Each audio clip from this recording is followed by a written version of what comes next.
All right, guys, this is Crazy Kevin, and I'm here with UFC welterweight Billy Goff. Billy, how we doing? Fantastic. How are you?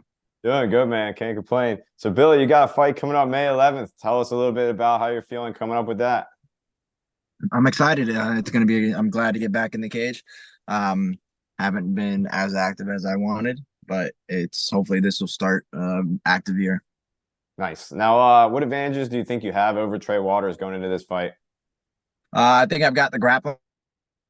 I've got the strength and cardio. I also think, I think I'm a better striker than him. I'm not as tall as he is, and I don't have as long a reach, so that's a disadvantage in some areas. Um, but I think I am the better fighter. I think I'm more well-rounded. Now, with him being so much taller than you you happen to bring in any like taller guys for your fight camp coming up?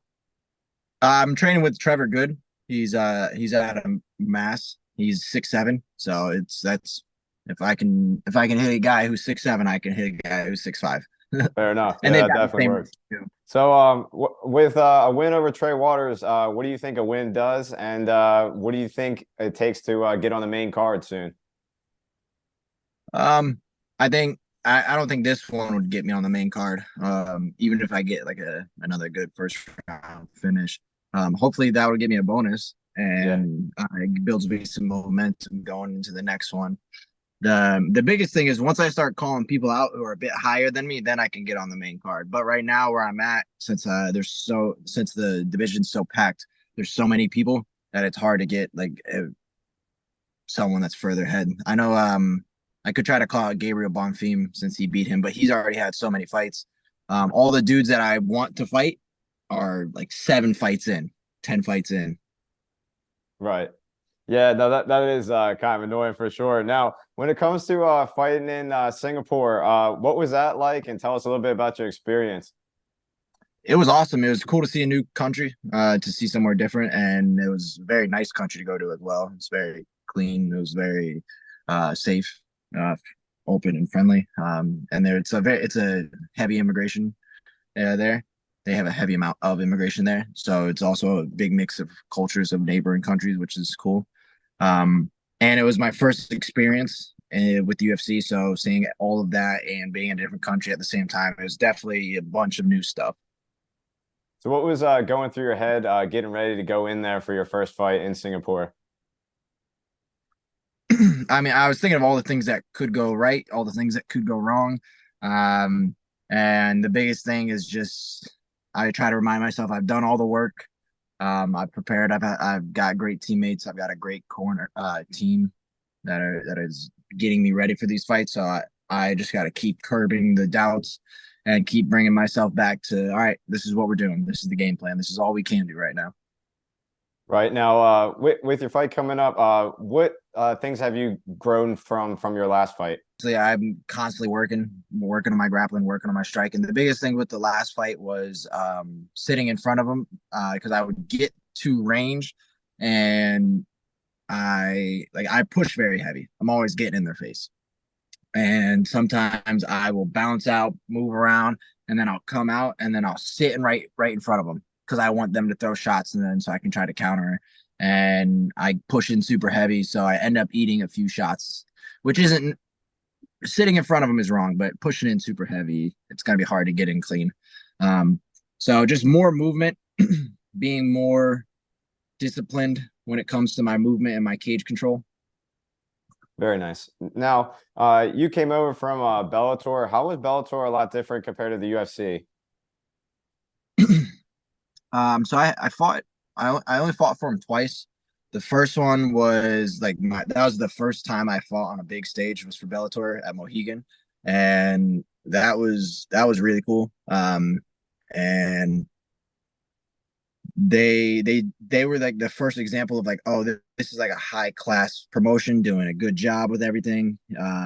And then I fought for him the second time during COVID, which was all kinds of weird. And that was just an experience of itself, separate from everything else. Um, but it is definitely they definitely are similar to the UFC in the way that they handle a lot of things, the way that they go through the whole process and whatnot backstage. And this is you got to sign a bunch of posters, and you got to go through all these steps of, here, we're checking this off, here's your stuff, this, that, day after day. There wasn't media then for me because I wasn't really the UFC has media for everybody because they give attention to all the fighters, whereas in the Bellator, if you're kind of lower, you don't get as much attention until after the fight.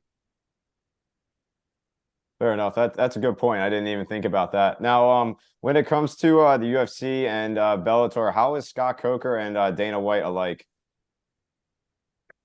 I do not know. So I never met Scott Coker. Um, he he seemed like a cool guy. I've seen him in person, but I've never talked to him. Dana he seems like he's a businessman. I can tell that much. Scott Coker doesn't seem as much of a businessman to me. Right. Dana, it's not like Dana isn't a robot. But he's always like, all right, this is what we're doing. It's like he's at work. Okay. Fair enough. Now when you're fighting, and you're getting ready to go out there for the cage, what music are you listening to before you're getting ready to go out there? So normally when I'm warming up, I actually don't listen to that much music. I do in the very beginning of my warm up, and I used to not do that. But I've never, like, when I listen to, like, when I get nervous and my head's racing and my heart's racing and all that, when I try to listen to music a bunch, it'll creep in my mind that, like, all right, you're just trying to get away from it. You're getting scared and you're trying to run away from all this stuff and you're trying to distract it. And that's not what we're supposed to be doing. Like, just, it's all right. Like, take the nerves. It's all right to be nervous. Just walk, like, bring yourself back to the moment. Think about the things that you need to think about. But when I get into the music, it's like it's extra distracting. Right. Now, what advice would you give to a young fighter that's coming up, and what martial art would you train on the feet and on the ground?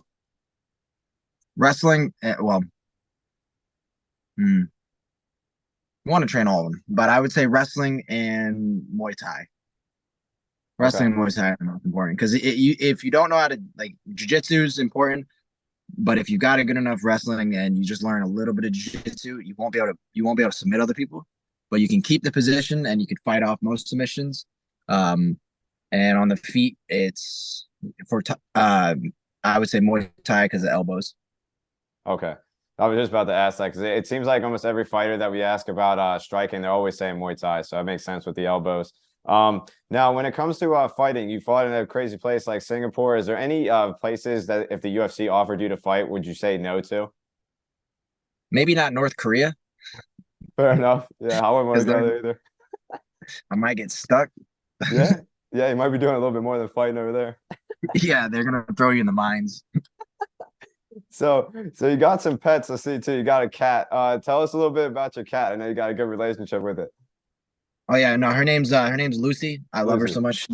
She's the best. She's a little bit of a spitfire cat. She flips back and forth. Like, you could be petting her 1 second and then she'll switch up and attack you. But she's gotten better over the years as she's kind of, because I got her from the street. What happened was, it was probably 5 years ago now, 6 years ago now. She um she showed up. So where my gym is, it's in like a little plaza, and next to our gym used to be a porn shop. And she just walked up from somewhere up to the porn shop, and the lady working there just took her home and then messaged me later. I was like, hey, do you want a cat? And I was like, yes, I do want a cat. I don't have a cat at the moment. I'll take a cat. And then she came home with me. That's I've had her awesome. since. That's awesome, man. Uh, So yeah, no, you can't. That's really, really cool. Now, another thing you mentioned too, you said with the gym, you're a coach. How is coaching, and how do you think coaching makes you a better fighter? Coaching helps in a lot of ways. Coaching helps you be a better man in general, which helps with fighting in a multitude of ways. But with strictly just training, coaching makes you slow down and think about all the things that could come up. Like, oh, I'm going to teach this instruction, but somebody's going to have a question about this. So I got to think about those questions. I got to think about, why do I do this? Why do I not do this? In these situations, what would you do? What would you not do? What do you have to be looking for? So it makes you break everything down a lot more than you would if you were just doing it just to do the drill. But to teach other people, you've got to be ready for the things that they come up with in their head, or the questions or the holes that they're going to poke at.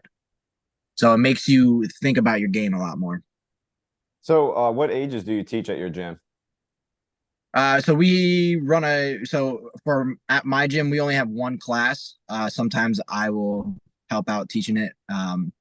The and that's from we have high schoolers. Like we have he's just graduated. He's 18. He graduated early. And he's about to fight soon in April. And so we've got teenagers all the way up until people in their 50s. Nice. Now, is there any age group that you would like to avoid, or is there any age groups that are tougher to teach compared to others? Adults are the hardest to teach because adults, it's it's harder for an adult to just kind of push through it and be athletic and let's work hard and we're gonna get it and this and that. And also when you teach an adult, and this is part of my immaturity as a coach, when I teach you as an adult and you're doing it wrong and you're not understanding me, I get annoyed with you because you're an adult and you should understand my words. Whereas if you're a kid, it's like, all right, you're just a dumb kid, whatever. Uh, Yeah, yeah. but that's just me. I'm failing to teach you, and now I'm frustrated. So it's easier to teach kids because when they're little kids, it's not as serious, and you just do the best you can, and we're all gonna have fun. When it's high schoolers kind of just like you get a lot more out of just like, all right, we're gonna listen in. I can give you the benefit of the doubt because you haven't been doing this. You don't know what you're doing. You're a child. You got all kinds of shit going on. But once you're an adult, it's like, man, what are you doing? You're fucking dumb. Yeah, no, I definitely get that. Like I said, I have a Taekwondo gym, so I teach kids, little kids, adults. So I definitely hear you when it comes to the kids and the adults. Now, one thing I do struggle with when I have adults is their flexibility. Like when I have them come in, they have a really tough time struggling with kicks. Do you have any advice on like how to get those guys like a little bit more limber and how to get them able to kick a little bit better? Stretching, like it's you got to stretch, and it's not like for me. Um, like everybody, like I try to stretch every day. Mhm. But the biggest thing is like I try to do Monday through Friday, and you can't stretch everything all at once because doing that takes like a half hour, 45 minutes to stretch your whole body well. So it's just you stretch where you can when you can. If you're standing somewhere, try to touch your toes, stretch your quads, pull your foot up. Like it's you got to get the little things in where you can, and that's where a lot of people just miss out on opportunities that they have to stretch. But Yeah, outside of that, it's all practicing your balance because a huge part I'm sure you would know. Um, Kicks, you got to have good balance if you're gonna strike. So practicing your balance, like standing on one foot while you're brushing your teeth, shit like that. That's what yeah. I do it all the time. I'll brush my teeth, stand on one foot, close my eyes, try to stay up. Fair enough. That's pretty interesting. Now, when it comes to striking as well too, how do you keep classes engaging when you're teaching basically just striking in general? So I don't have I would say the biggest, so like I can't tell you personally what I do because I'm not flushed out as a coach well enough to know how I do it because I'm still learning and growing in a lot of ways. Mhm. My biggest things as a coach right now is doing what I said earlier about like breaking down the game plan, the technique, and everything. And like, all right, what are they going to ask? What are these? What am I prepared for? And fixing things to where like, oh, I'm going to teach this, this, and this today, but we're still stuck on this, and it's been 30 minutes, and I have a hard time letting that go and going on to what's next. Which that makes class very boring when you're doing the same thing over and over again. So it's for me, I don't do as well of a job with that, but my coaches, they with class like they can teach and they can fix problems and they can kind of work on stuff and like we're gonna move on to what's next while fixing things and like all right, I'm gonna accept this, like you're still learning. But they're also joking around, having fun, and they can kind of keep that steady pace while being serious, joking around, having fun, correcting, getting all these things. So it's all about pacing for them. Yeah, absolutely. Now, when it comes to your gym, how many students do you have, and how often are you teaching? So I don't teach too terribly often. Mhm. Well, I teach high school wrestling during the season, and we had 16 kids, which isn't a lot.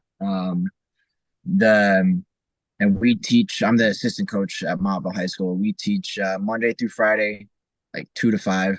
Um, and then we have matches on one day of the week and Saturday, and we do that from the Monday after Thanksgiving all the way until New England's, which was February 28th, I think. So like 3 months.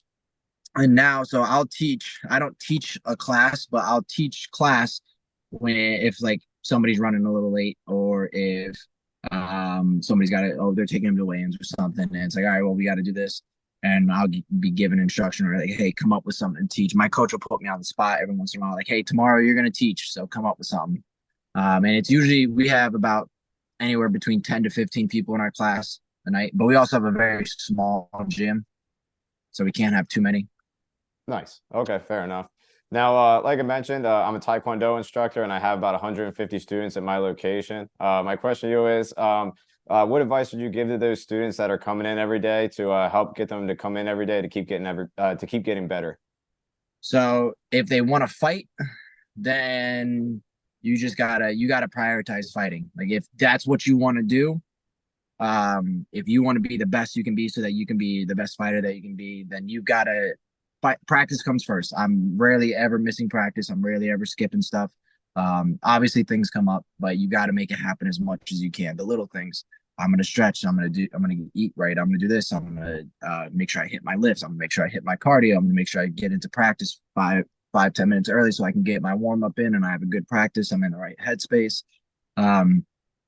But those guys who want to fight usually will do that, or they won't. They're kind of set in their ways, and it's harder to correct them. But with a good coach like you, I'm sure you, with many of your students, you make a connection with them, and then you can hit home like, hey, if this matters to you, then you got to be in here doing this.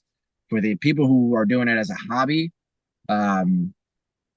without getting hurt, I mean, the more more you work out, the better it is for you. So if you're trying to feel good, you're trying to feel better day to day, then getting in there and getting better is huge for you. Fair enough. Now, Billy, last message before I let you go. Last message to the fans that are going to be tuning in and watching this video. Absolutely. Thank you for the support. Thank you. I hope you guys tune in May 11th to watch a banger of a fight. Huge shout out to my sponsors, Numbie's Bakery, the Cardboard Kids, Accelerate Athletics. I've got two teammates fighting next weekend, March 30th. Jake Kasky, Eric Zane. Eric Zane's making his amateur debut. Kasky's he's just continuing his streak as an amateur, eventually going pro. And the month after that, my teammates, Austin Shala, he's making his pro debut. And Jared Sweet, he's the 18-year-old who's making his amateur debut. So my gym's got a lot of fights coming out soon. Tune in. Sweet. Thanks a lot, Billy, for coming on. Really appreciate it. And I'll be tuning in May 11th, and hopefully we can run another one back soon. Absolutely. Thank you. I appreciate it, man. Hopefully, yeah, man, no problem. Hopefully I can was of some help. Hopefully, it sounds like your gym's doing very, very well for itself with a bunch of students. So you're doing something right.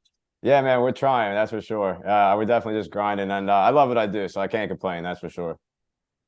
Oh yeah, yeah, and that's all that. Like, if you love what you do, then you're just gonna keep getting after it, and you're gonna keep getting better. And there might be hiccups along the way, but that's part of life, and you just grow through them, and you keep moving. Yeah, no, absolutely. No, it's crazy. Like I said, I just started this YouTube channel just because I wanted to tie my belt on for the kids, and then all of a sudden it got a bunch of views, and I was like, why don't I just try like interviewing fighters? I think that'd be cool too. So then just kind of started doing it like that, and just been kind of doing my own thing. Hell yeah, man! Good for you. Yeah, man, I appreciate it. Appreciate you coming on. It means a lot for sure. Yeah, no problem, man. It's good to get out there, and it's good to help people out. Absolutely. All right, man. Take care. Have a good weekend, and I'll talk to you soon. Hopefully, we can run another one back. Absolutely. Appreciate you. All right, man. See you later.